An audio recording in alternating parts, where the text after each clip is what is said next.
Okay, I've muted you all now. Um, Welcome back. Hello. Nice to see you all again. I hope you're all doing well.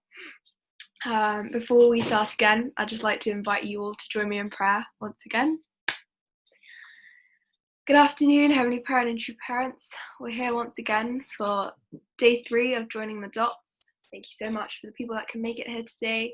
I pray we can really be attentive once again, open our hearts to receive your words, your Uncle William. And yeah, just thank you for this opportunity. And I report this now on behalf of everyone here. My name is Simran Rai, daughter of the First Central Family, Arju. Okay, so just one thing before Uncle William starts. I know you're waiting for the recordings. They are coming. I'm sorting it out, and I should be able to get it to you by the end of today. But yes, that is coming, don't worry. But that's it. Over to you, Uncle William. So what we've been looking at then, this is one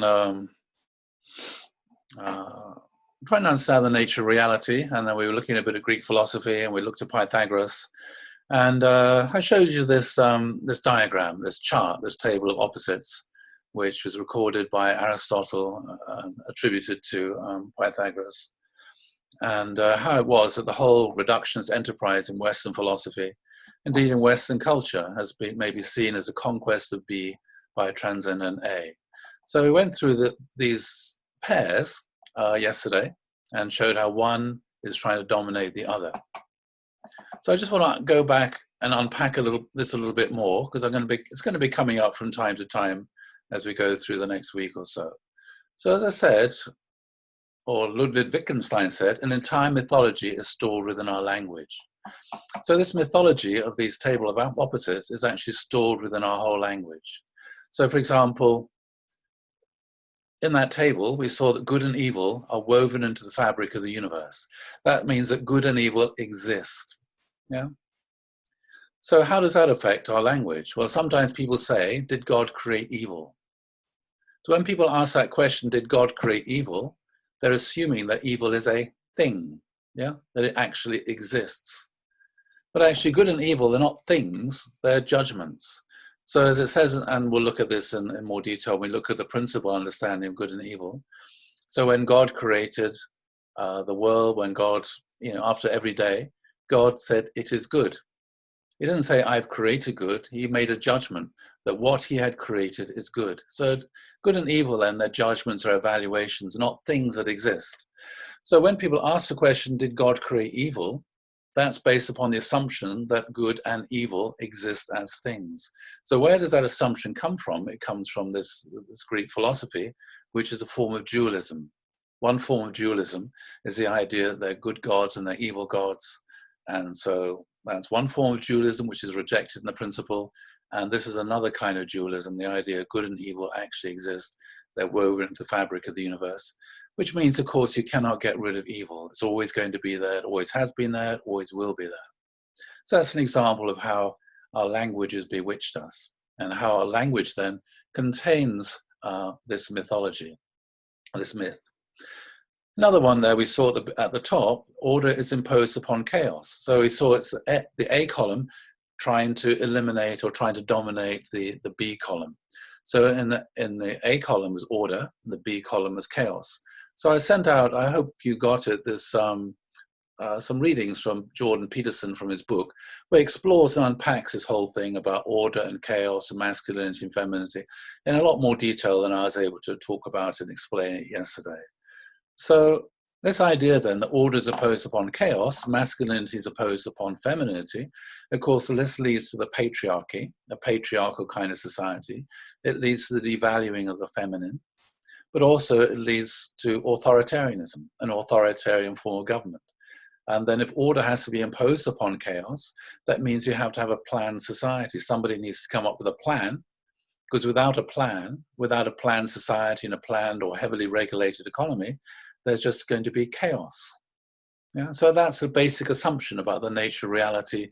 Without order being imposed, there's just chaos. So again, I'm going to look at that in more detail as we go along and unpack that, because I just disagree. I don't think that's correct. Also, this emphasis upon the oneness, again, that leads to, okay, we have to have one. This very easy becomes we have to be united, which very easy becomes we need to have uniformity, and everything needs to be the same. Yeah, getting rid of difference, plurality, getting rid of difference and diversity. Just have one currency, one law, one way of life, one. Yeah, and anybody who tries to be different, then they get oppressed or persecuted. And then the other thing which I mentioned again yesterday was this moral overlay on our language. So positive, negative are not just neutral descriptions of particles, but they're also moral, have a moral charge. Positive is good, negative is bad. Left is bad, right is good. Or another one which was there is about being curved or crooked and straight. So often we say someone is a crooked person. Well, it means they're a bad person. We talk about someone being straight. It means they're being honest and straightforward. Yeah, so our language, whole language then, is, as Wittgenstein said, our whole language contains and expresses a particular kind of mythology. And often, as I said, we're just unaware of this. We just don't recognize that. And so because people don't recognize it, then people were stuck in this paradigm. So at the end yesterday, we looked at the feminists. Feminists are now beginning to engage with this. For a long time, feminists, they attacked the patriarchy, and they thought it's because of the Bible and things like this. But in the last few years, some feminist philosophers have been unpacking the implications of Pythagoras' table of opposites. But then we looked at one of the feminists. They said, okay, what we got to do, we accept this table of opposites that Pythagoras has drawn up, but we just need to switch good and evil. So that good becomes on the feminine side, evil becomes on the masculine side. So even when people try to critique it, people are still stuck within this basic paradigm and can't escape from this paradigm, because our whole language, our whole conceptual framework is based upon this kind of paradigm. And so it's very hard to be able to step outside it. And then basically, this kind of themes have gone all the way through European philosophy, and Marxism itself is one of basically the heir to this way of thinking. So Marxists talk about dialectical materialism. Marx himself was a much more subtle thinker than that. It's mostly Engels that came up with this. Talked about everything is in opposition to everything else, in a relationship between two things that exclude each other but are not connected. Yeah, so there's this basic opposition. Just like Pythagoras said, it's a table of opposites. Yeah, they're not complementary. They're in a state of opposition to each other. And so again, this is all from Marxist philosophy website. Opposition examples: parents and children. This is an opposite relation, whether they're in conflict or not. They're opposites. They're defined as being opposites. Then, of course, there's a working class and the capitalist class. Again, that relationship is often much more conflictual. And then economic production, consumption. Again, looking a bit more at that, he talked about everything being in contradiction. Two opposite sides that struggle and interfere with each other are a unity and a struggle of opposites. Again, this is all the language and the conceptual framework of Pythagoras, just brought, which has gone throughout European history and culture and philosophy, and was given a new expression there in the 19th century. Again, there's always, within these opposites, there's usually one is dominant and one has greater influence or power. Again, it's a power relationship here within society. Some examples here: when children are young, parents dominate in the parent-child relationship. So again, it's conceptualizing the relationship within the family in terms of this category of one dominating the other. Yeah, the capitalist class dominates the working class. Attraction dominates repulsion in the nucleus of an atom. So even trying to drag this kind of way of thinking into physics, where it really doesn't work. And the capitalist class, of course, dominates the state. So it's a particular framework for analyzing society, which has very, very deep roots in Greek philosophy. And so when we drag these kind of ideas up into the modern world, you hear people nowadays talking about two classes. There's the oppressed and the oppressor. The poor and the rich, black and white, female and male, LGBTQ plus and straight or cis, socialist, capitalist, internationalism, patriotism, public, like public sector, private, like private sector, business, and one side is good and the other side is bad. It's oversimplified, but that's basically the kind of categories in which people analyze what's going on in the world today. It's Pythagoras just brought up into the 21st century. It's a sort of update version of Marxism, basically. One is in opposite to the other, one is oppressed by the other, and one side basically is better and needs to eliminate the other. And that's the language of our current discourse of identity politics and gender politics today. So, as I said, day before yesterday, what we're trying to do here is a bit of philosophy. So as I said, philosophy aims at the logical clarification of thoughts. So what we're trying to do here is deconstruct or unpack the basis of European culture and society, and to clarify what is going on. So I'm not trying to teach a doctrine. The philosophy says not a body of doctrine, but it's an activity. And that's what we're trying to do in these few days and maybe weeks and see how we get on. Trying to do some philosophy, trying to clarify what's going on, trying to clarify the ideas within our society. And as Wittgenstein said, again, philosophy is a battle against the bewitchment of our intelligence by means of language. And so in many ways, our language, because it embodies and expresses a particular myth, it's what leads to a lot of confusion. As Wittgenstein himself said, most philosophical problems are problems of language. They don't really exist. So when people ask Wittgenstein, what are you trying to do? He said, I'm trying to show the fly the way out of the fly bottle. And so that's how I basically that's how I think about what I'm trying to do myself. I'm trying to find a way out of this situation which people in Europe and America are stuck within this false, I would say a false paradigm of the way that reality is. Try and escape from this false paradigm into a different kind of way of thinking. So, as he said, often we're bewitched by language. And so here's a couple of, a lot of these problems are artifacts of language. So if you look at English, for example, you can say that is a house and that is the house. And that's very useful to be able to distinguish between a house and the house. That's an artifact of the English language. Many languages, they don't have this indefinite articles, a and the. They can't distinguish between a house and the house. It's just, that is house. We can say like, that is Messiah. But again, in English, you can say that is a Messiah, or is he the Messiah? So when you put the word the, it's giving a special kind of emphasis to it. But again, that's just an artifact of the English language. Yeah. So in that sense, if you speak English or you speak any language, we get ourselves into all kind of philosophical problems, which are entirely the artifact of the particular language in which we speak and try and, think, and which we try to communicate. Okay, so that's the end basically of what I was talking about yesterday. So I want now to go and look a bit more at another philosopher. This is Plato. There's a statue of him. And he was an Athenian philosopher. He lived in Athens, and during the classical period in ancient Greek, about 400 years before the birth of Christ. And he's a pivotal figure in the history of ancient Greek and Western philosophy. He's an incredibly important figure. And he's one of the founders of Western religion and spirituality.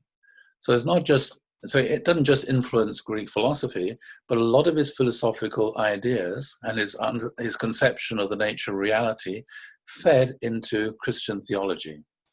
And it greatly influenced particular St. Augustine. And St. Augustine was the most significant of the early church fathers in the Western church, had a huge impact, and so it impacted hugely Western Christianity. It had a different kind of impact in Eastern Orthodoxy.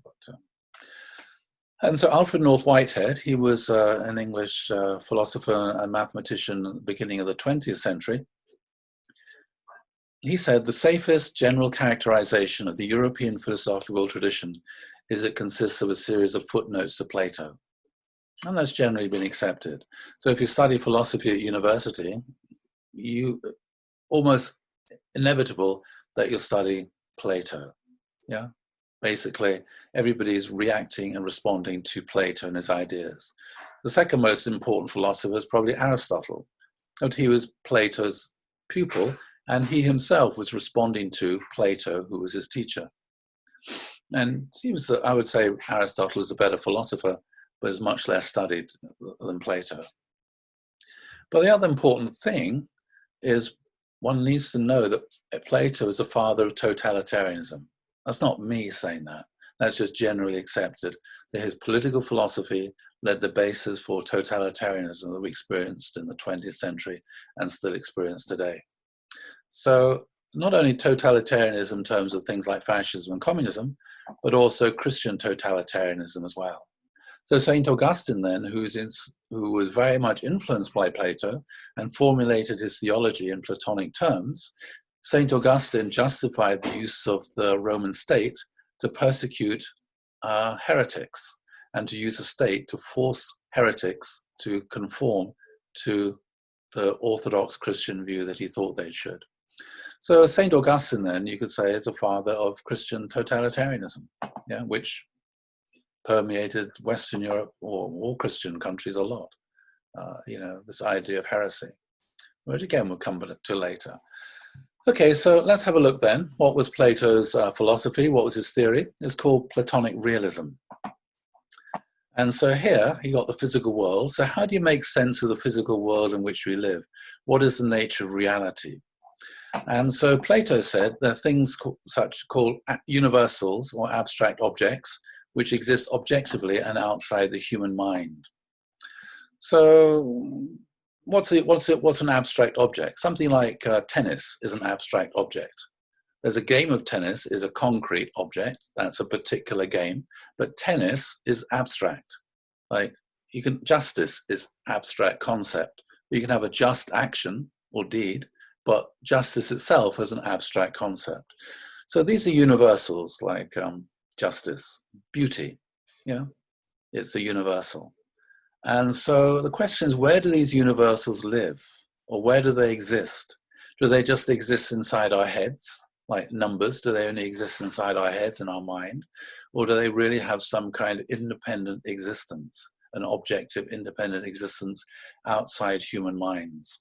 So Plato, he said, these universals or abstract objects exist objectively outside human minds in what could be described as a Platonic world. And this is a world of Platonic forms. So justice then is an example of a Platonic form. Beauty is an example of a Platonic form. Yeah, so we'll look at these. So Platonic forms can be illustrated by contrasting a material triangle with an ideal triangle. So the Platonic form is an ideal triangle, a figure with perfectly drawn lines whose angles add up to exactly 180 degrees. But then he said, any form of triangle that we experience, very interested in triangles because it's all from Pythagoras, of course, any form of triangle that we experience in the real world will be an imperfect representation of the ideal triangle. So it means everything in this physical world here is always inherently, inevitably, inherently imperfect. Only perfect things only exist in this Platonic world, this Platonic heaven. This is where the ideal form of a triangle exists up here. And any triangles you see down in this world, they're always going to be imperfect. And so regardless of how precise your measuring and drawing tools, you'll never be able to recreate this perfect shape. Even drawn to the point where our senses cannot perceive a defect, in its essence, the shape will still be imperfect, forever unable to match the ideal triangle. And so we find that in our language. In English anyway, it's understood generally there's no such thing as a perfect painting. There's no such thing as a perfect person. It's impossible for anything to be perfect in this world because this world is inherently imperfect. Yeah. That's just the way, that's just the nature of reality. And so Plato's forms then, they included geometrical figures, such as triangles and numbers, and also included the form of the good, the beauty, and the truth. So we said the good is also a Platonic form, a perfect form, beauty, and the truth as well. So I've got a little video here. I hope the quality is going to be reasonable. I'll try to get the lowest quality possible. And just to give you an idea here of how it worked, how these Platonic forms worked. It's called Plato's Allegory of the Cave.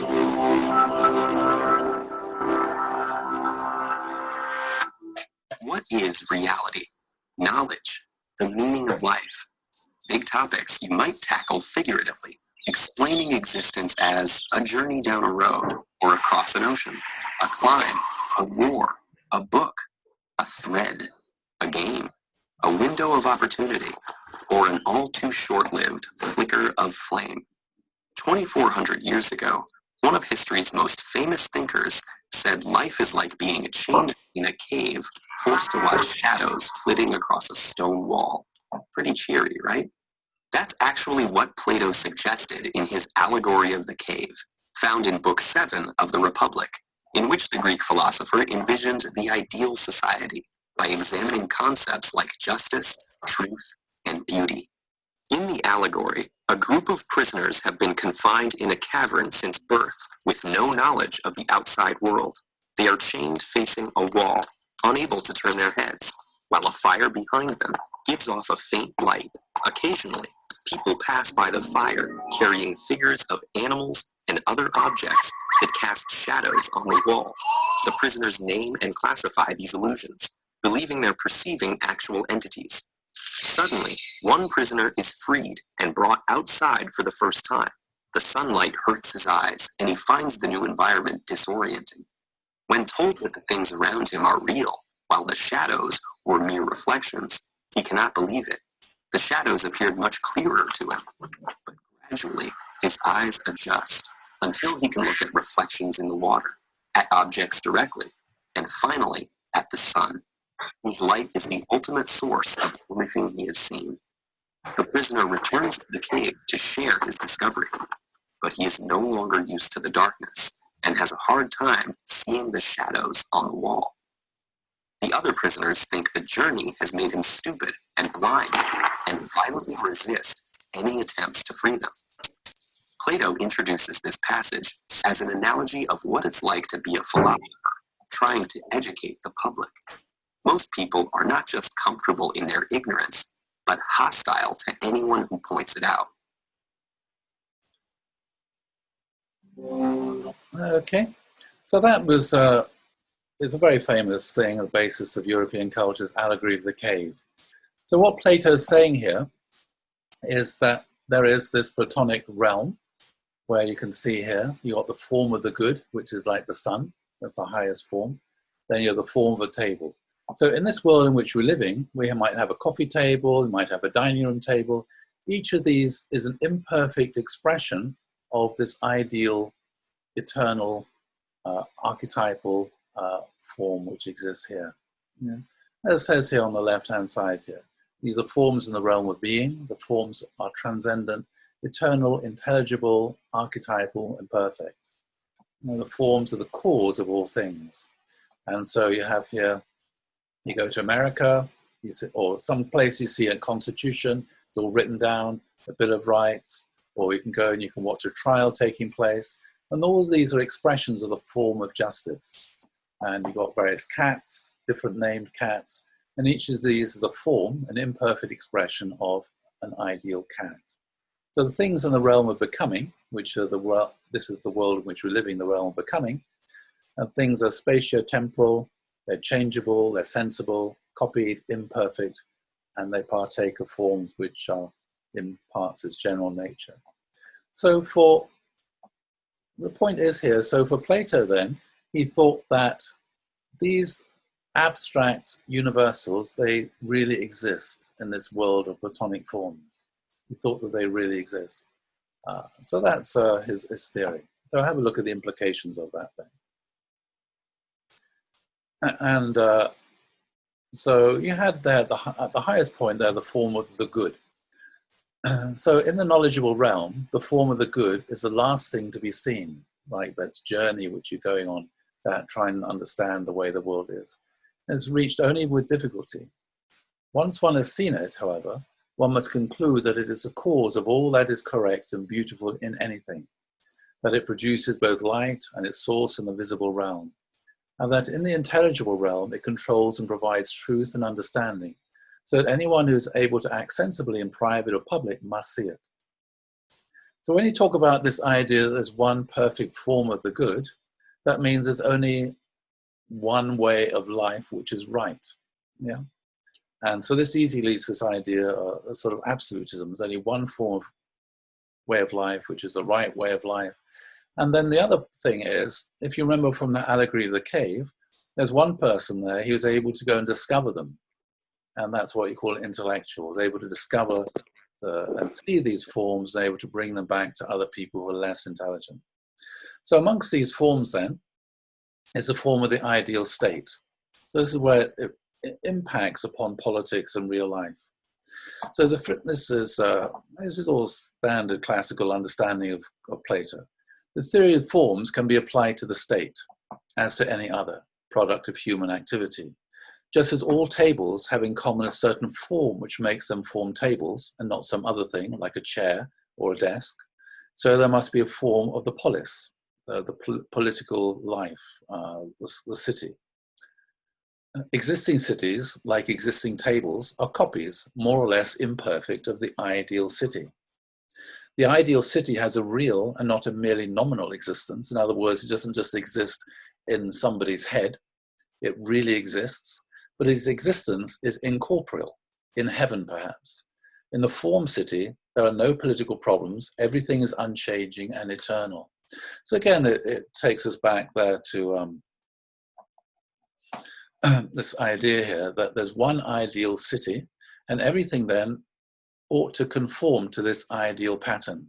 So again, this idea of the oneness, coming back from Pythagoras, is one ideal that everything should conform to, which means, of course, so you can't say, well, there are lots of different kinds of cities, and there's just a lot of diversity here, but actually it's an ideal city to which all other cities should conform. And in this ideal city, there are no political problems. In other words, there's no politics. Everything is unchanging and eternal. So again, from Pythagoras' side, if you remember, on the good side was resting. Nothing changes, there's no movement. Everything is eternal and unchanging. So this is very much connected to this idea here of the ideal state. And so Plato then, in his book, The Republic, he described this ideal state. So Plato then, he said he was like this person who was chained up and just saw the shadows, and he thought that was reality. But he was able to escape from these chains, and he's able to go outside the cave, and he's able to see what reality really is like. He's able to see the sun, he's able to understand everything. So he had real knowledge. Yeah, he had real knowledge about how things really were, and also then how things really ought to be. And so Plato came back and he described this in the book, The Republic, the ideal state and what it should look like. And he said it should look like this. He said at the top, he said, there are ruling everything, there are philosopher kings. The philosopher kings, these are the intellectuals. So these are the intellectuals who are able to penetrate this Platonic heaven, and they're able to perceive what these ideal forms are, and they're able to come back and tell everybody how everything ought to be. So they then become the rulers.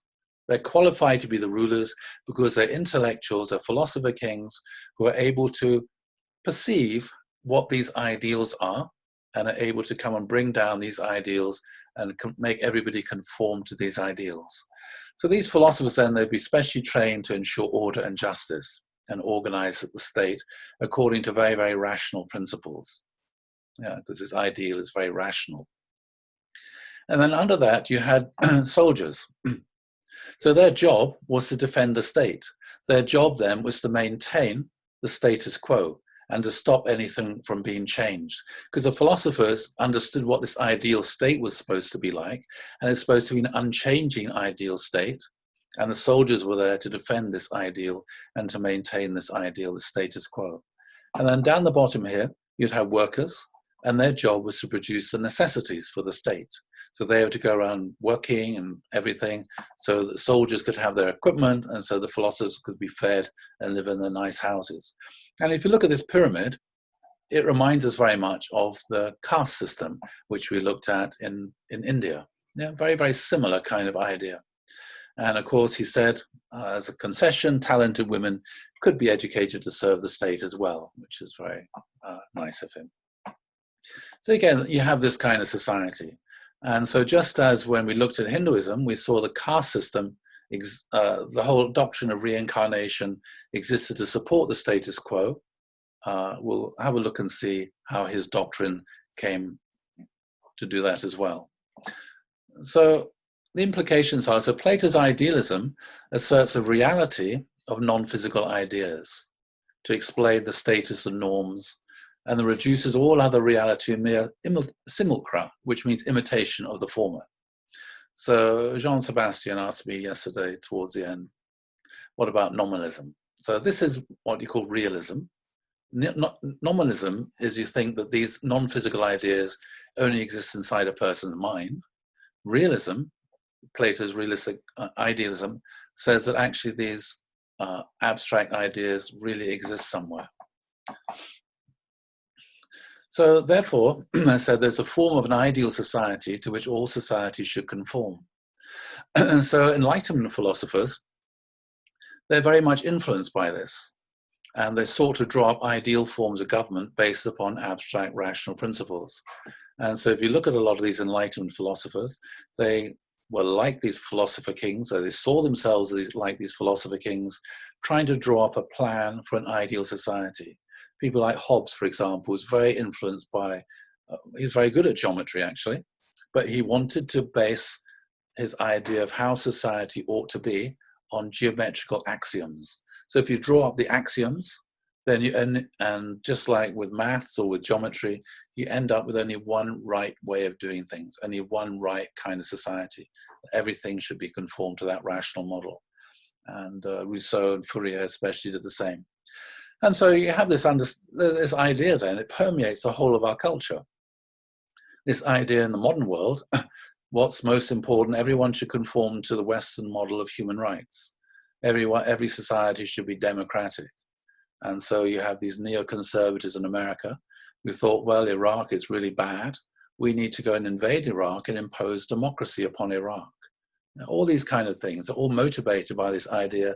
There's only one ideal way in which every society should be governed, and it's our way, yeah?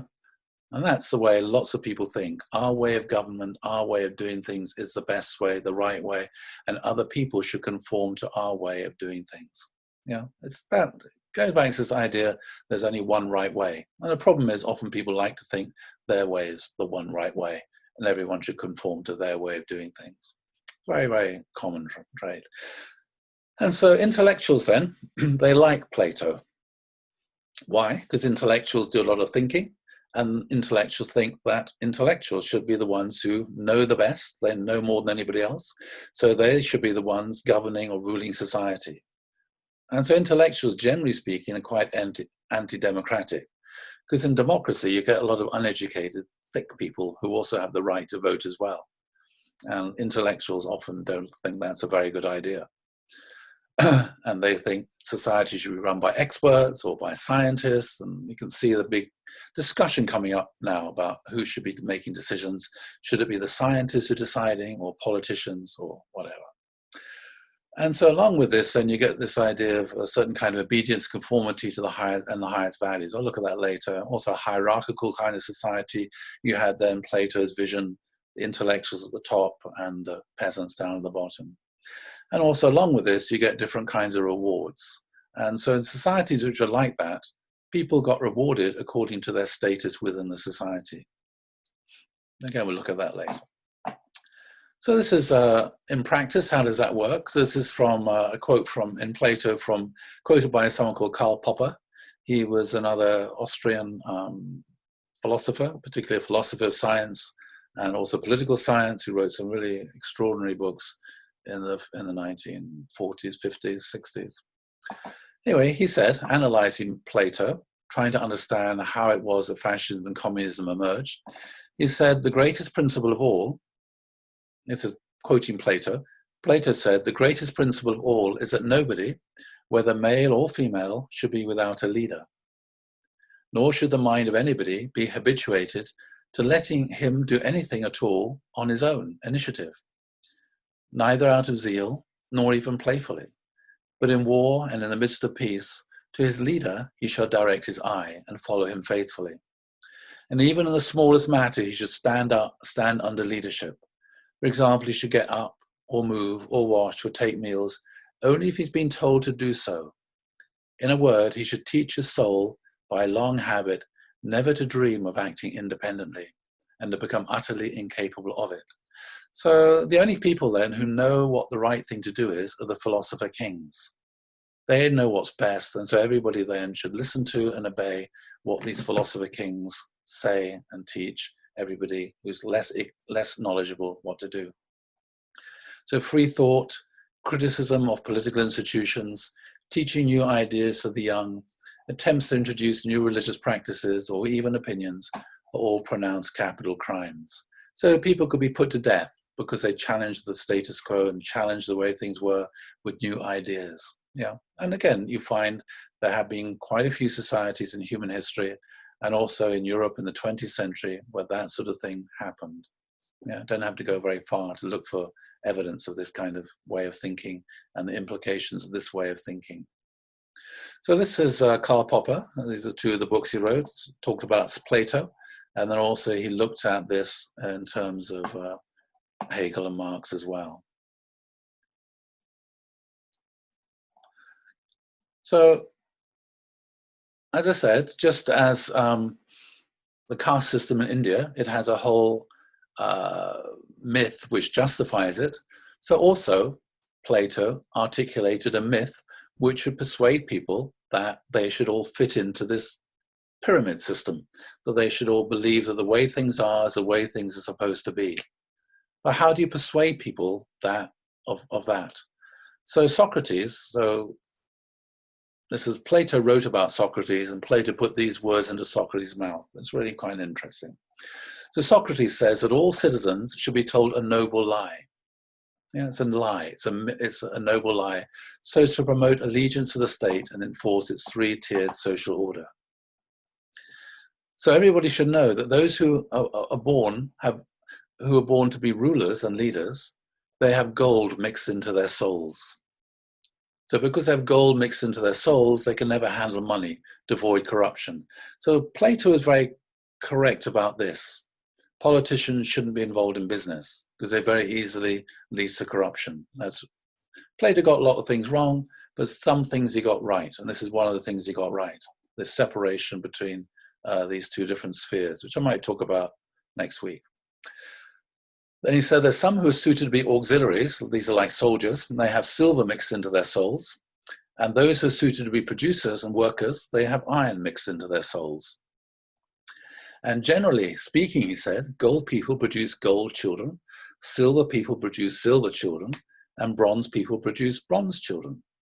And so, of course, this maintains a certain kind of society, a certain kind of social order, yeah, in which people only marry people within their own social class, and people are born to become an aristocrat, and they become an aristocrat, or people are born to be a businessman, they become a businessman, just like it was in the Indian caste system. And so also, this has origins of racial theory.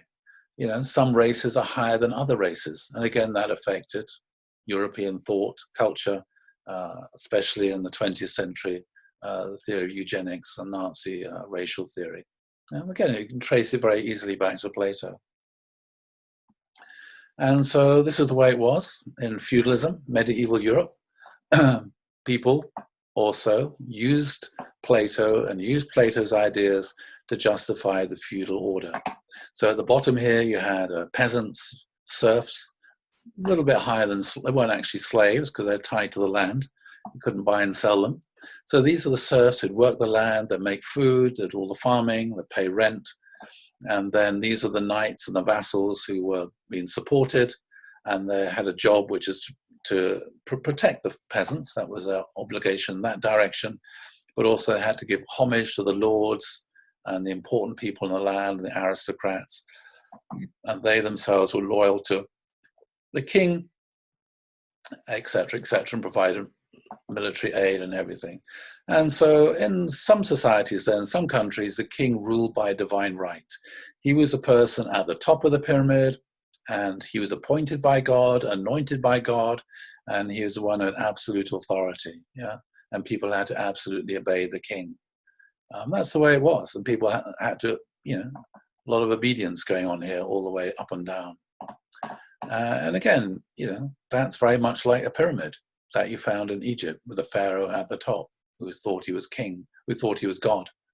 So you can see how you can say this is very much fallen society, this kind of society. And so the state then becomes the highest end, and the state then becomes something which is sacred. So Socrates then, he was a great teacher. As I said to you before, he no, I probably didn't talk about him, mixing up lectures here. Anyway, so Socrates, he was a Greek philosopher, and he orientated Greek philosophy from studying what's the nature of reality, to study ethics, what it is to be a good person, to live a good life.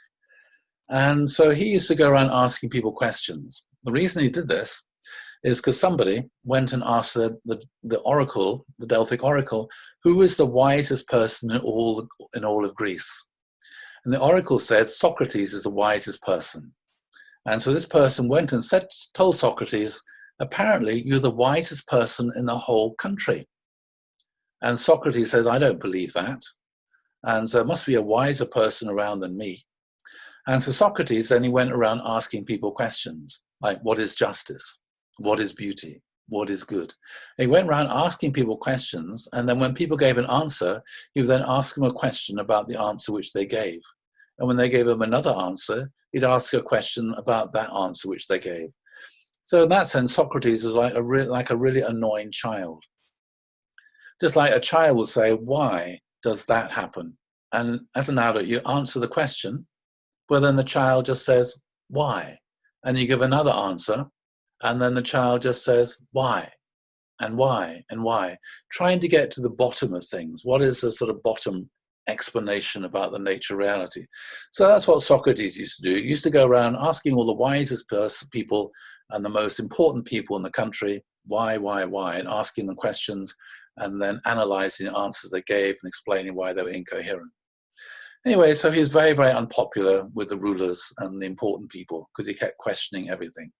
But a lot of young people liked it because he kept on asking questions. Anyway, so he was taken to court then, and he was accused and found guilty for corrupting the youth by asking them, getting them to ask questions and to question society. And he was sentenced to death. So he wasn't executed in the sense of being hung. He was just told, you have to go and drink poison.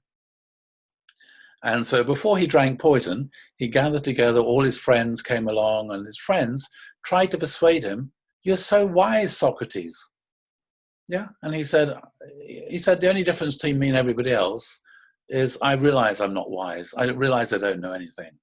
Other people think they know something, but they don't. The only difference between me and everybody else is I realize I don't know anything. But anyway, his friends tried to persuade him that he should leave town. He should escape. Yeah, he wasn't in prison. He wasn't being forced to this execution wasn't forced upon him. And his friends tried to persuade him to leave Athens and to go away, become a refugee and live in some other city. And this is what he said. He said, if, as we were planning to run away from here, the laws and the state came and confronted us like a personification of the laws, like this ideal Platonic form of the laws, came and confronted us and asked, tell me, Socrates, what are you intending to do?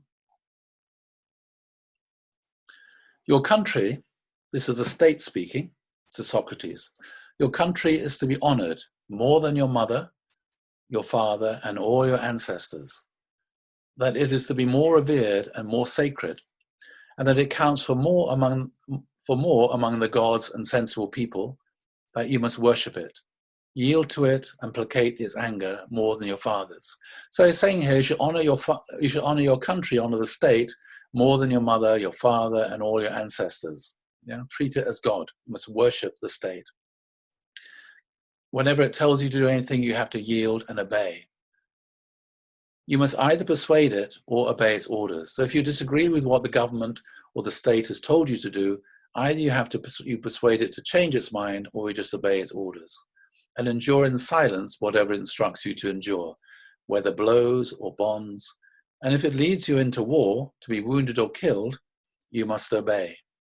To do so is right, and one must not give way or leave one's post, but both in war and in courts and everywhere else, one must obey the commands of one's city and one's country. So this then is Socrates. You can see here the highest virtue for Socrates is obedience. You have to obey the government, you have to obey the law, you have to obey the state. And not only just obey the state, you have to honor and worship the state. Yeah.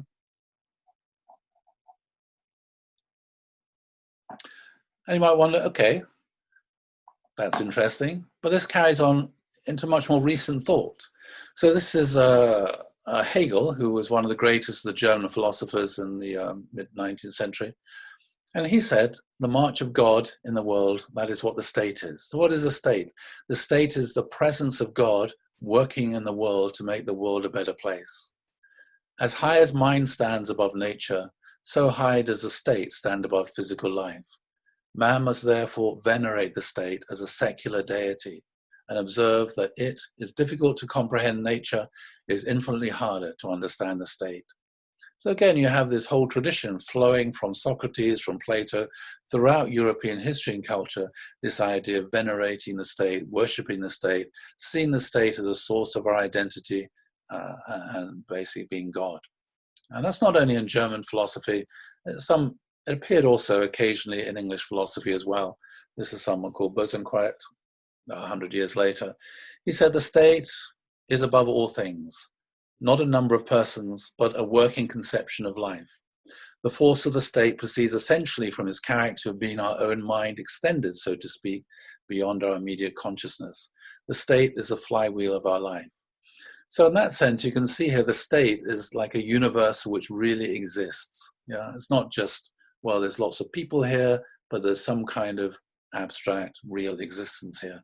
The state is a flywheel of our life. And our whole life then revolves around serving the state. So what are the sort of implications you get here? One is the state is a source of a person's identity. So when people are citizens, you're a citizen of the state.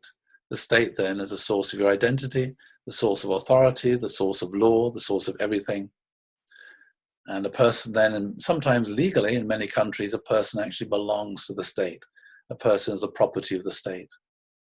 And in this way, you get ethics being derived from politics. So things like political expediency. So sometimes the government or the state will do something which is really very unethical and immoral and sometimes illegal, but it be justified as its political expediency. Because of political expediency, it's necessary to do these things which are unethical, immoral, and may even be illegal.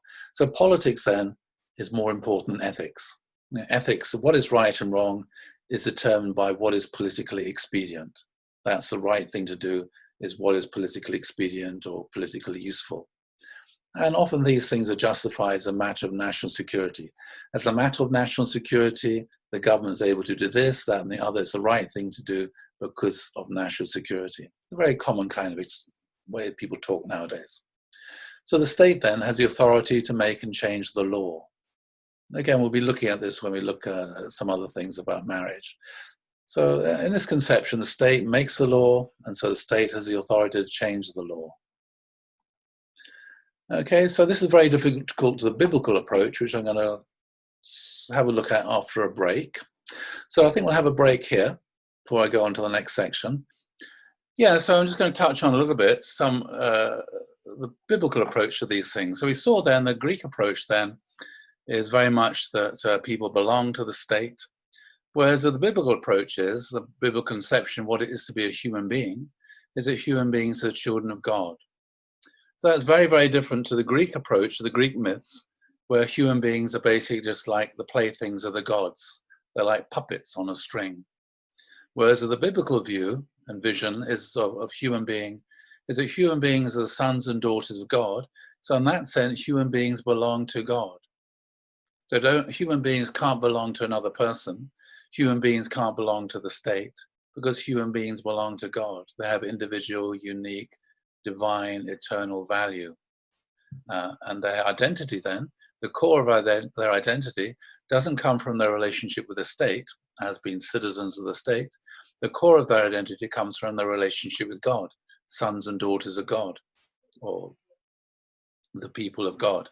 And along with this biblical view of the nature, what it is to be a human being, is the idea that God created us in his image and likeness. And so God gave us free will. We're not determined beings. There is no fate. We have free will, and we have freedom and responsibility for the consequences of our actions.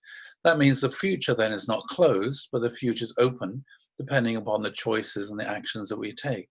So it's a very different view than the Greek view. And so when it comes to this obedience thing, we saw there that Socrates said we have to obey the state. You have to obey the government. It's actually immoral and unethical to leave the country, to leave the city-state.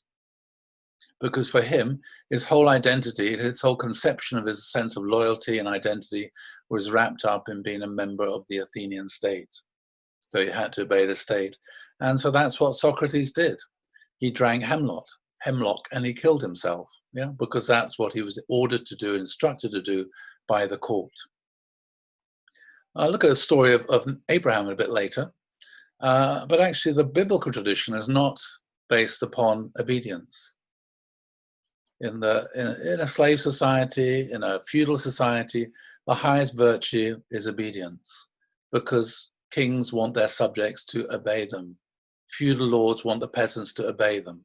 They don't want them asking questions. They don't want them not doing as they're told. But obedience then is the highest value and the highest virtue in a slave society, those pyramid kind of societies. Whereas Abraham, when he had this encounter with Nimrod, which I'll talk about later, God said to Abraham, because of the reality which he's experiencing, leave the country of your birth. Leave the country of your birth. It isn't good here. It's better to become a refugee, to leave the country of your birth and to go to a different place.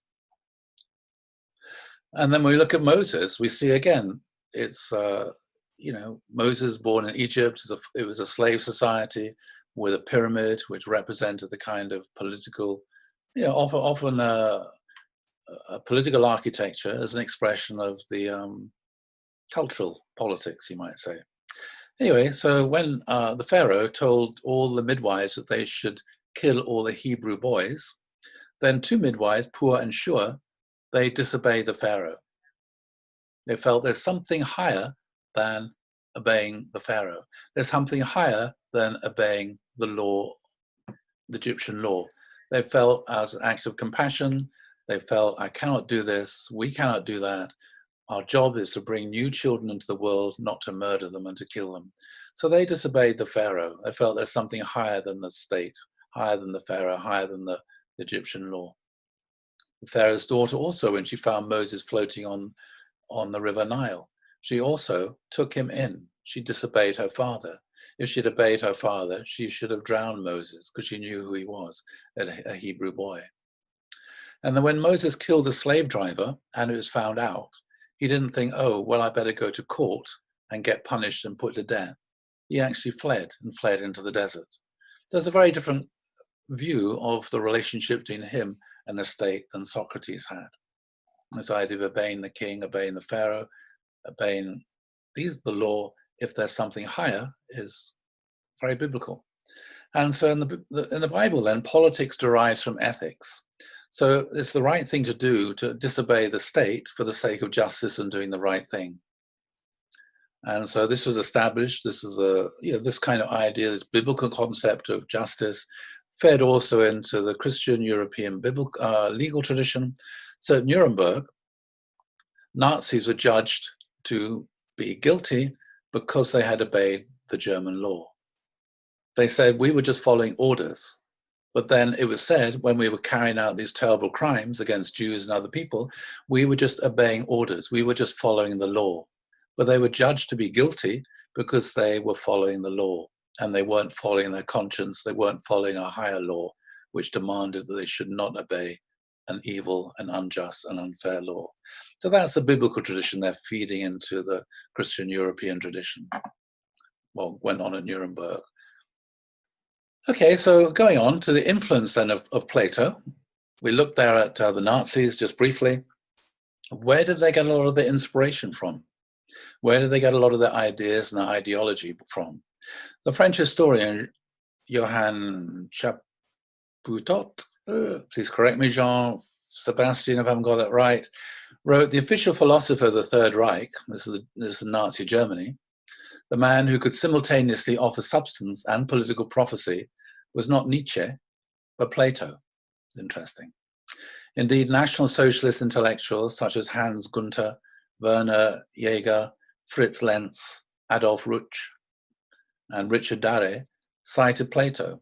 Some wrote entire books on the subject, such as Joachim Banz, Hitler's Kampf und Platons Stadt, and Kurt Hildebrand's Platon, Der Kampf des Geistes der Macht. Sorry, Peter, for that.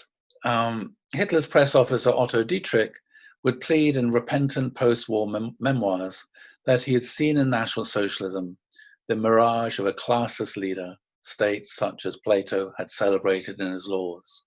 So you can see here, we're looking at a philosopher that's 2,500 years old, Plato, and before that Pythagoras, but you can see the incredible impact they had upon the whole of European culture, whole of European society, and especially European political culture following the decline of Christianity.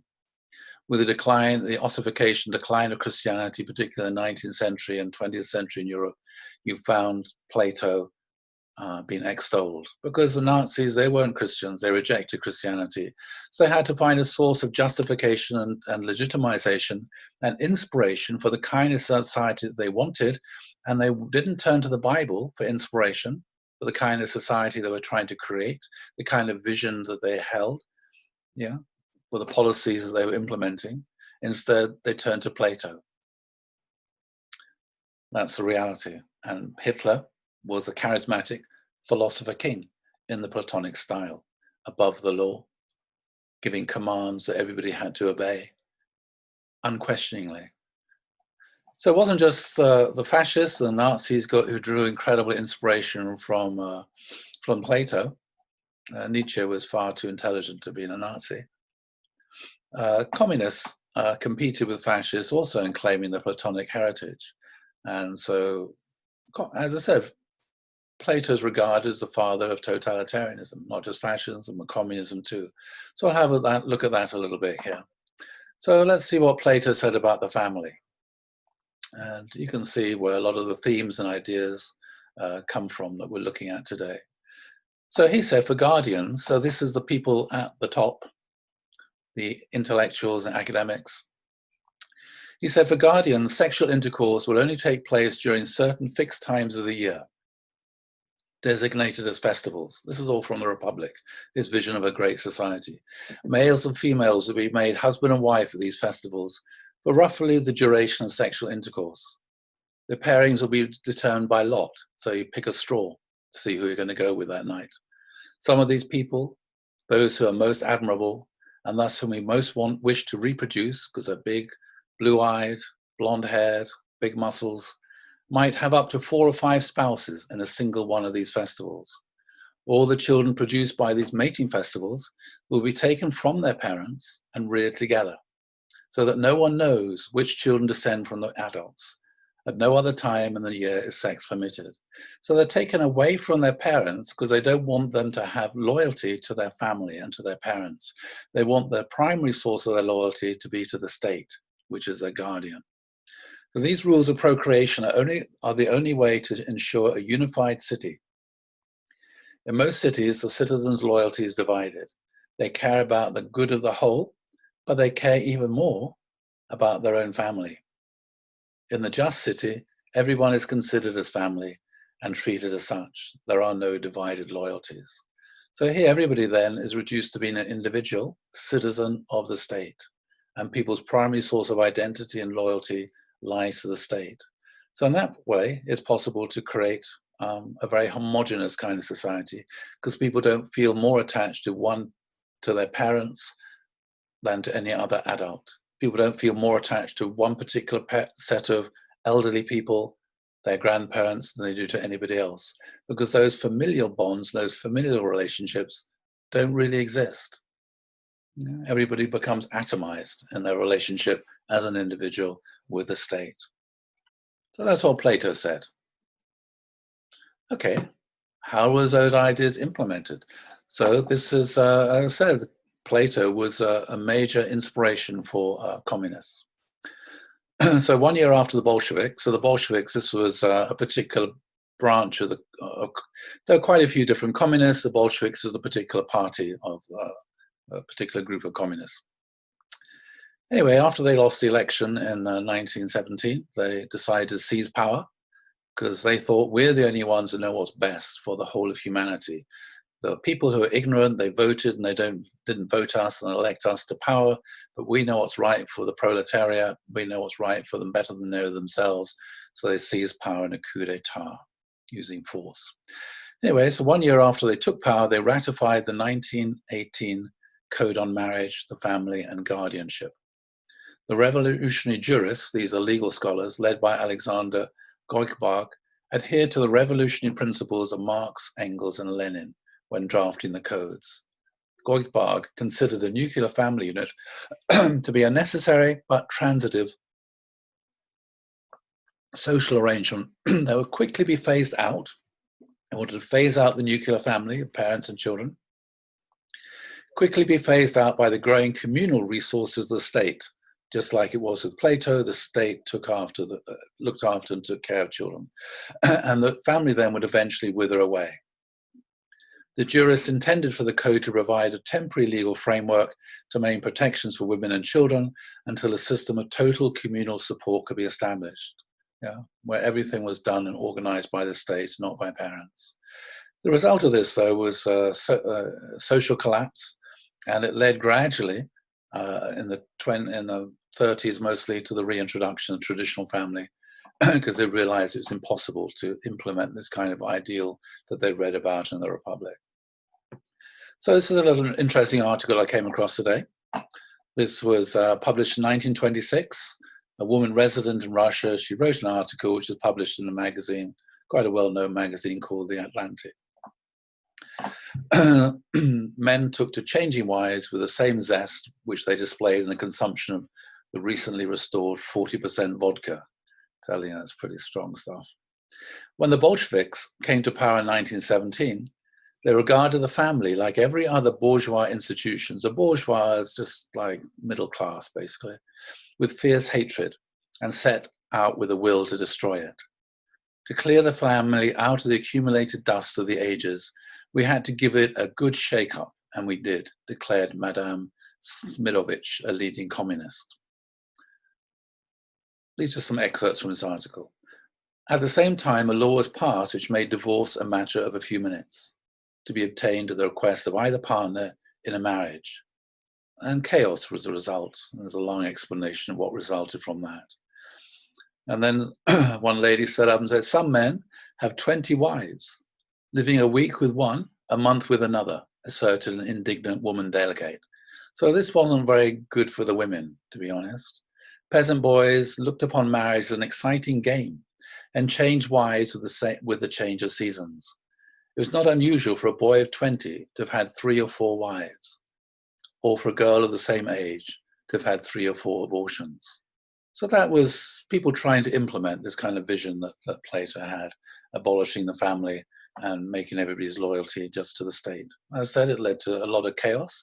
When I was living in Russia for 7 years, I met some people who were born as a result of that chaos, and it led to huge problems for them for the rest of their life. So what's been going on here? We could say that, when we look at this, it's in many ways the abolition of the 3 blessings. We could say communism is that, the abolition of the 3 blessings. So this is 1975. This is written, 40 years ago, over 40 years ago. In working, living, and believing, the state is now the arbiter. So the state now decides everything. This is 45 years ago, somebody writing in England. It decides about the workplace, about the family, and about values. Since the market, the free market, is no longer allowed to function freely because of the state socialist involvement in the market, the state must decide what to produce and how to distribute that production.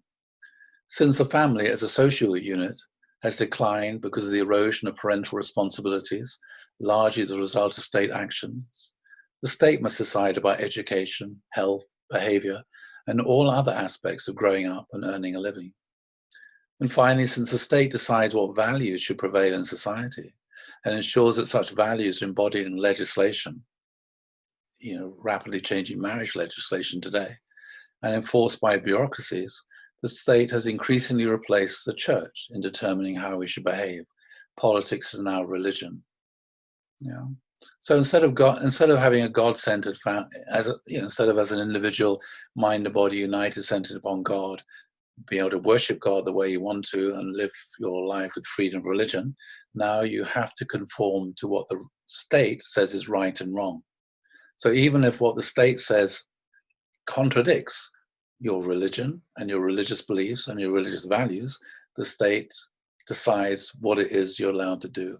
And that's increasingly, we'll see, going very much into the realm of gender politics now and marriage and everything, sexuality.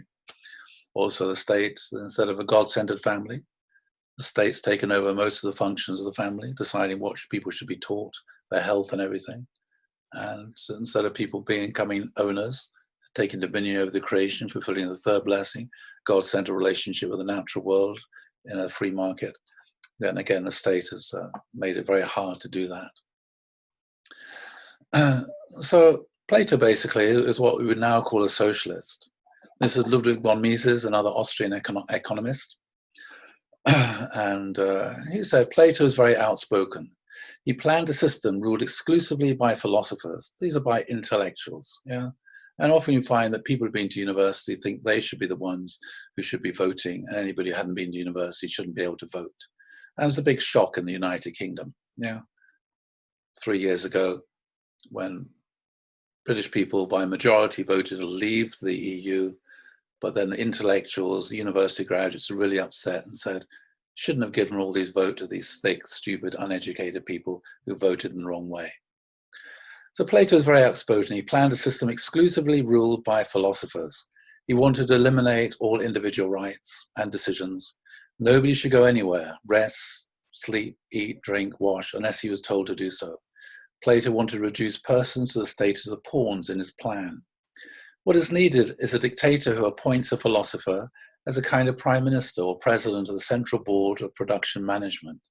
The program of all such consistent socialists, Plato and Hitler, for instance, planned also for the production of future socialists, the breeding and education of future members of society, which is pretty much what goes on in schools in Britain and many countries today, and especially universities. During 2,300 years since Plato, very little opposition has been registered to his ideas, not even by Kant. The psychological bias in favor of socialism must be taken into consideration discussing Marxian ideas. This is not limited to those who call themselves Marxists. So this is a reality. 2,300 years, Platonic ideas have hardly been examined critically, except for a few people like Karl Popper. But his a dominant philosopher, and his ideas are the dominant dominant ideas in the whole of European culture. And that's the main ideas that are taught at universities today. As I said, I read philosophy at Manchester University, and the first year was mostly studying. The introduction to philosophy I did, it was just 1 year studying the Republic, Plato's philosophy. And that was just regarded as the master. Okay, so have a look a little bit now at an alternative myth. We're going to be carrying on looking at this in the future. So this is Pope John Paul II. So he said, and he's the Pope, so he must have got it right. He said, the Bible speaks to us of the origin of the universe and its makeup, not in order to provide us with a scientific treatise, but in order to state the correct relationship of man with God and with the universe. So essentially what John Paul II is saying here, the Bible, stories of the beginning of Genesis, is a myth. It's not supposed to be a proto-science. It's not supposed to be the idea that the God universe really was created in 6 days, or there really was a talking snake and a tree with fruit on it. He said it's just to explain to us the relationship between God, man, and with God and with the universe. In that sense, these stories then they function like a myth. So, well, what are these stories then? Well, you know them very well, so we're not going to spend much time on this. First day, let there be light, then let there be the waters, and plants appeared.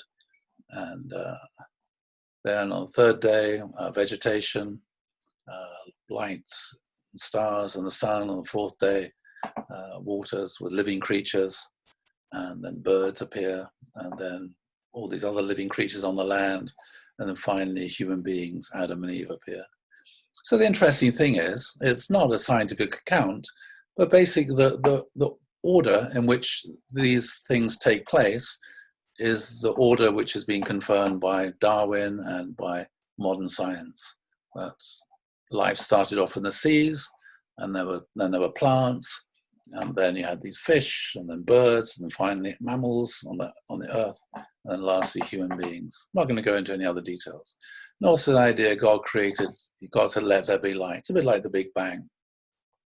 And then we got this other little story here, Adam and Eve, and the talking snake there looks more like a lizard to me, but anyway. Oh, we've got a cobra, it seems to be changing all the time. And that's that. So what do we learn from this story then? These first 2 chapters of Genesis, story of Adam and Eve. So we looked at some Greek myths, and we saw what as I said, these myths are ways in which cultures and societies transmit and pass on moral, spiritual truths and values.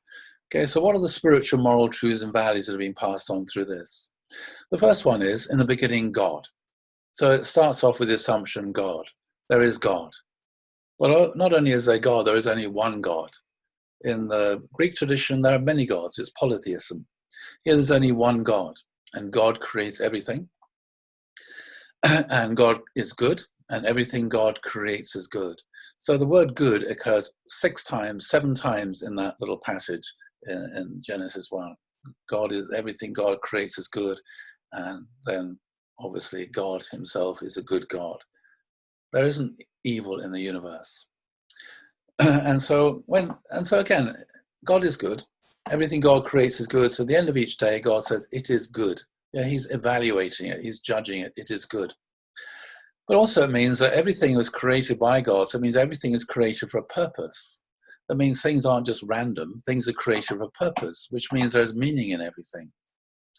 But also, one of the most stunning things it says in the Bible, compared to the Greek myths and any other myths really, is that human beings are created in the image of God. God said, let us create man in our image and likeness. Male and female, he created them. This again is very, very different to the Greek understanding. So if human beings are created in God's image, this means and also it says human beings are God's children. So in the ancient world, there was only one person, maybe, who was created in the image of God, and that was the king or the pharaoh. It was the pharaoh who was God. It was the pharaoh who was a child of God, and the emperor who was a son of God. But everybody else was just like just an ordinary person. Whereas the Bible says actually every single human being is a son or daughter of God, or everyone is God's children. And so because every human being is a son or daughter of God, that means every single human being belongs to God. It means every single human being has divine value, has unique value, has individual value, yeah, and should be looked after and treated with the utmost respect as a son or daughter of God. That means no human being can own another human being. This is the biblical conception. Every single human being is God's property. So this means, of course, slavery is impossible. How can another person own another human being when every single human being belongs to God and is God's property? How can the state claim that it owns human beings? Can't do that. How can the state say it has the authority to teach people living in its country what is right and what is wrong? But also it says that God cares about us. Again, you get no sense of that from the Greek stories, the Greek myths, that God cares about human beings. Another thing, as I said, because it says God created man in his image and likeness, male and female, he created them. That means on page 1 in the Bible, you have the equality of masculinity and femininity. That means masculine and feminine are both good. Yeah, they both have equal value. Again, this is very different to the Greek conception from Pythagoras, where women, the female, is on the side of bad or evil, and male is on the side of good. The biblical conception is the equality of masculinity and femininity. And even more radical in the 10 Commandments, it says you should honor your father and your mother. Totally shocking in the ancient world, which is a world of patriarchy, where the man owned his wife, the man owned his children, and the man had the authority to put his wife and his children to death because they were his property. The biblical conception is no, you have to honor your father and mother. A father and mother have equal authority within the family, and both should be respected, and both should be listened to. And a man then does not own his wife, because his wife is God's daughter. So he cannot mistreat his wife, he cannot sell his wife, which again often happened in the ancient world, because his wife is God's daughter. He can't kill his wife, because his wife is God's daughter. Again, in the ancient world, people often used to sell their children into slavery if they're a bit short on cash. Again, you can't do this in the Bible, because parents don't own their children. You don't have the authority to sell your children, because they're not yours, they belong to God, and they're God's children that God gave you to look after and to bring up and help to fulfill their potential and to look after. All these ideas, all these values permeate the story.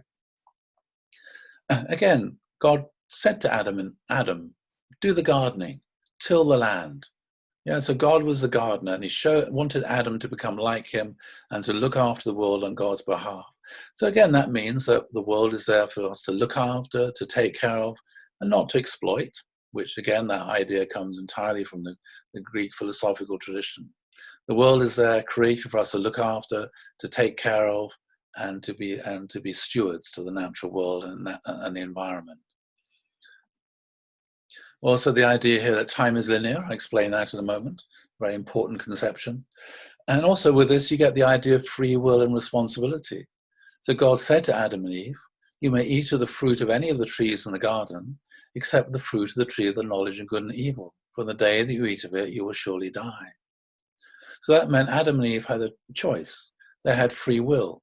They could choose either to eat the fruit of knowledge of good and evil or not to eat it. It wasn't predestined what they would do. It wasn't determined what they would do. There was no fate, contrary to what St. Augustine thought. Yeah, they chose to eat the fruit, and there was the fall, and then with that came all the consequences of that decision that they made. So responsibility then is the ability to respond, the ability to make decisions, the ability to respond to one's circumstance and to make decisions. So God, in the biblical view, God gave human beings free will and responsibility. Again, this is completely different to the Greek view, the Greek myth. And so in the Bible then, Adam and Eve chose to eat the fruit, and as a result of that, all kinds of bad stuff happened. Yeah, they became corrupted. Instead of being a good, loving husband and wife, there was a lot of abuse in the family. They weren't happily married. It's an incredibly dysfunctional family. And so Cain and Abel, instead of growing up being good brothers, one killed the other. Yeah. And so this idea then means that evil is a mistake.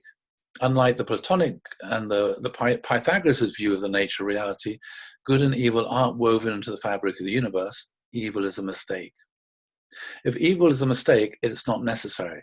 That means you don't have to have, you can have good without evil. In fact, it's desirable to have good without evil. Yeah. It's desirable to have good without evil. Everybody wants goodness. Nobody wants bad stuff to happen to them. Yeah. Nobody wants to think, oh, well, out of every 1,000, bottles of milk that are produced, just to make life exciting, so you can appreciate how lucky you are, one of these bottles of milk has got strychnine in it. So when you drink it, you die an agonizing death. And then you feel so lucky because your next door neighbor died an agonizing death, but you didn't. And so now you can really appreciate the milk that you had. Evil is a mistake, it's not necessary. And if evil is a mistake and not necessary, it means restoration is possible. Restoration is possible. It's possible to restore and change the world. These are all the lessons, or not all, these are some of the lessons of this myth that you find there in that story of Adam and Eve and the creation of the universe. And, you know, if you look at this, you can say, well, actually, all the divine principle is contained in the first 2 chapters of Genesis, actually. All the basic principles you find the divine principle, all of this is contained in the first 2 pages of Genesis, and it's conveyed through a story. And the story has many, many, many, many different layers, which is why people have spent thousands of years reading and rereading the story and always find different layers, different meanings, different interesting aspects to it. So just coming back to the time, for example, cyclical and linear time. This is Jonathan Sacks. He's a rabbi, a chief rabbi, former chief rabbi. So he explained the significance of this. Time for the ancients was cyclical, a matter of the slow revolving seasons and the generations, an endless repeated sequence of birth, growth, decline, and death. Until Israel appeared on the scene, all cultures were like that, and some still are. Cyclical time is time as it appears in nature. And so in the ancient world, where time is cyclical, it just follows the seasons, and so nothing ever changes. You get up, you sow the rice in the paddy field, you harvest the rice, you do this year after year after year. Nothing ever changes. And so this kind of cyclical view of time goes along with a society which is unchanging, which never changes, which is incredibly stable, which is what Plato wanted, which is what is wanted in China, which is what is wanted in many societies. Just want stability, for everything to remain the same, for nothing to change, for people to be happy to be born in one place in their life and to live out their life doing what their parents did, and then to die, and for it just to go on round and round and round without any change. Everything just remains the same. And that's the way it's often been for many people in these in empires, in huge planned societies. That's the way it is. People have to fit into the plan. They're like a little cog in a machine, and they have to fit into that plan. So as he said, the Bible is a radical break with this way of seeing things. God is to be found in history. Not God is to be found in nature only, but God is to be found in history and not only in nature. And things do change.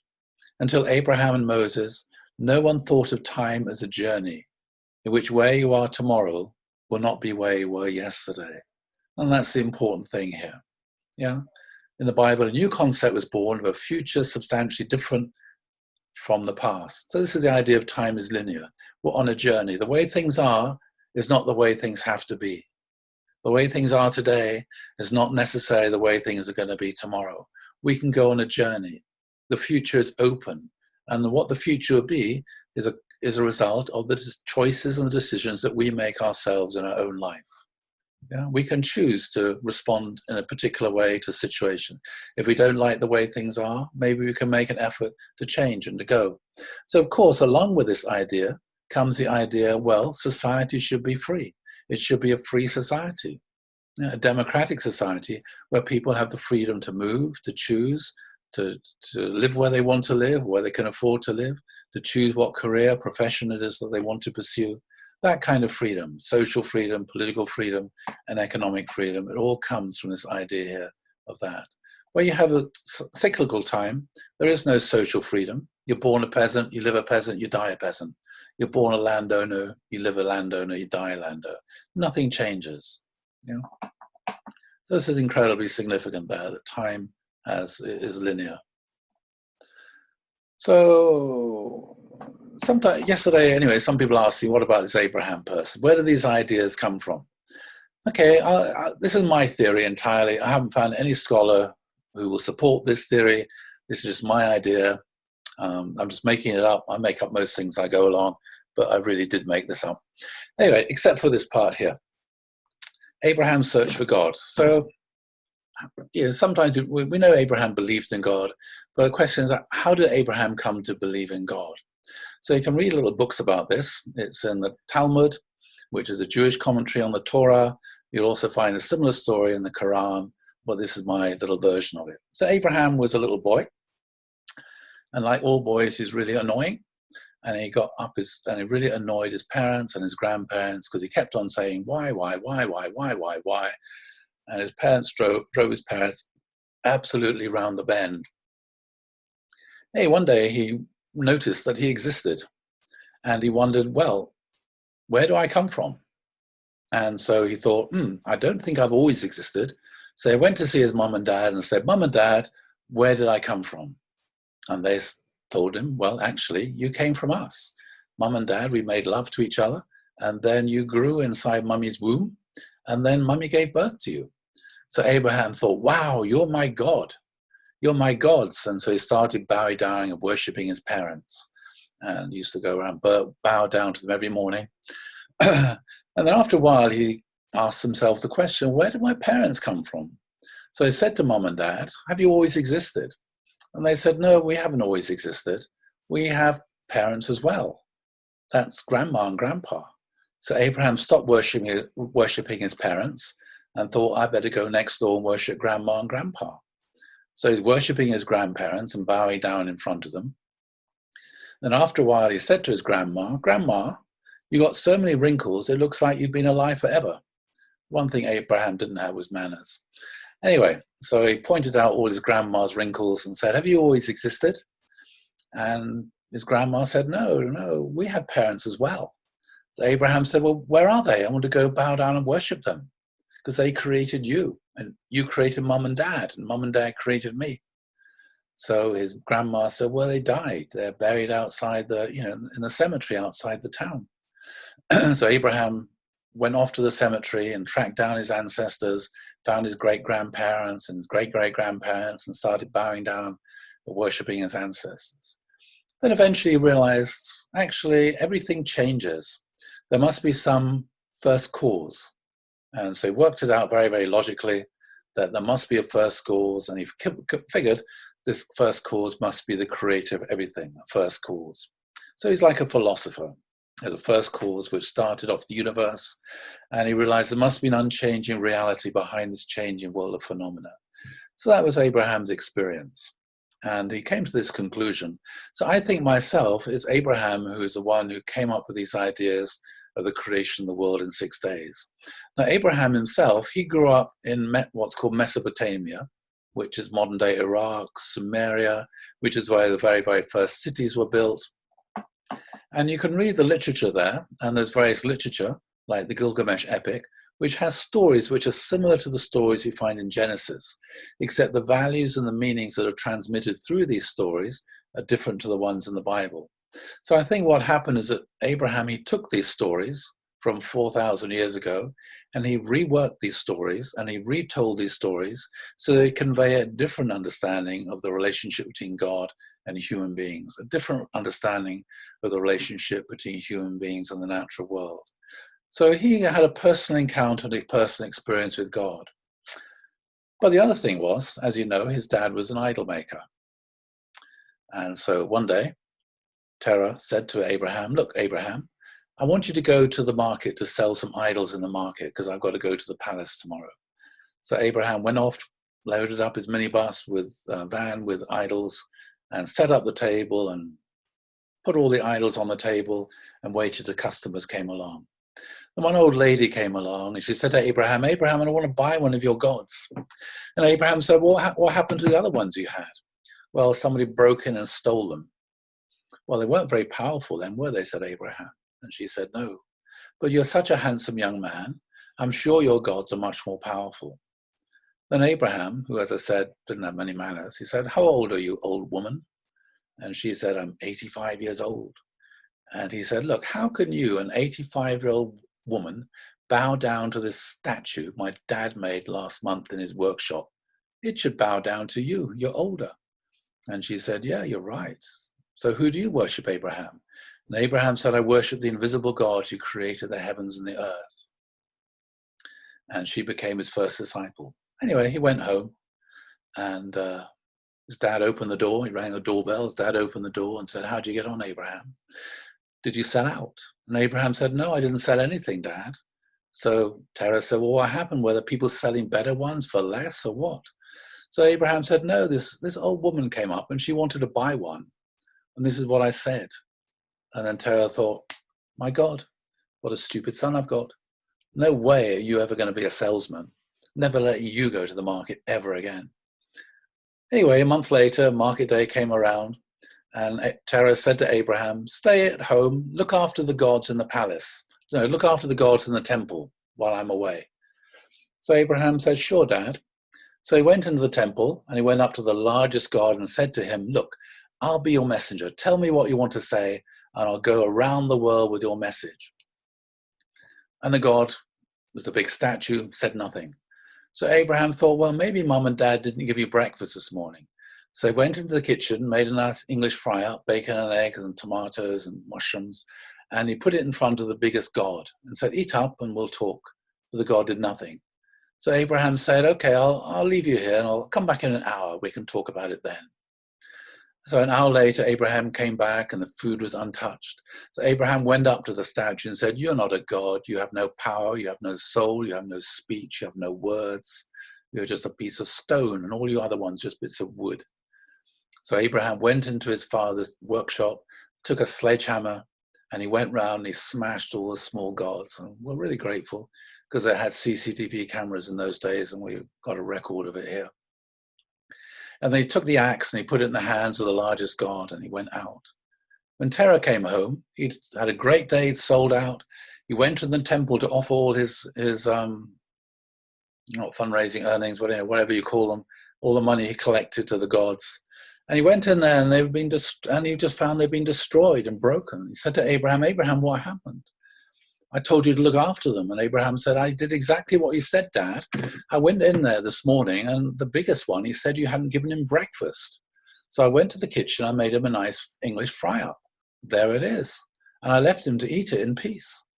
But then I heard the little gods, all these wooden ones, they said to him, please give us a baked bean each, at least a baked bean. You're so greedy. And the big god, Dad, he's so selfish. He wouldn't give them even a baked bean. And the big god got so fed up with him, he went into your workshop, he got a sledgehammer, and he beat them all up. And look, there's the evidence. He's still holding the sledgehammer in his hands. And Terah said, what are you talking about? They're just made of stone and wood. They can't speak. And Abraham said, exactly. So why do you worship them? And Terah felt this chill in his heart, got a shock. And so you better come and see Nimrod and tell Nimrod about this. And so Terah went to see Nimrod, who was a dictator. I'll talk about him another time, more detail. And Nimrod said, and Terah bowed down in front of Nimrod, and Abraham just looked at him. And Nimrod said to Abraham, why don't you bow down and worship me? I'm your God. And Abraham said, I only bow down and worship the invisible God who created the heavens and the earth and who stand in judgment on you for your wicked deeds. And Nimrod was furious. And he said to Abraham, if you don't bow down and worship me, I'll have you put to death. And Abraham said, I do not fear you.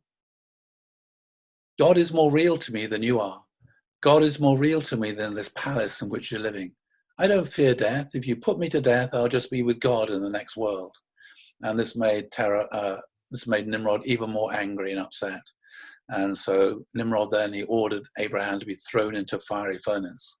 But when he was thrown into this furnace, and the fire went out and he was released. And at that point, Terah decided it's time to move his family from Ur to Nimrod. And so you can see here that Abraham was like a dissident. For him, he would not compromise with the truth. Even at the risk of his life, he would not say that right is wrong, or wrong is right, or black is white, and white is black. He was like a dissident in the Soviet Union. He was absolutely committed to the truth, and committed to the truth of his knowledge of God. And even at the risk of his life, he would not deny what he knew to be true, that God is a reality, and that God was his friend, and that God was his parent. And I think that is the source. So I'll again look at some more stories tomorrow about this. Try and understand this is our father of faith, and that's the quality of faith that he had, I think, is the origin and source of these stories. Okay, I'm going to stop sharing my screen now because I'm talked too long. Let's see if we can have a few questions these last few minutes. Gosh, there's loads of writing on the right-hand side here. All right, so let's just draw it to a close there, Simi. Thank you. Anyway, thank you all very much. I hope you found it interesting. Basically, I'm not here to tell you what to think. Just this is stuff help you to sort of think about these things and rethink about these things. And anyway, I just hope you find it interesting. I find these things interesting, and I find myself I'm always learning and like on a journey of discovery. Okay, so thank you all. Have a nice evening or rest.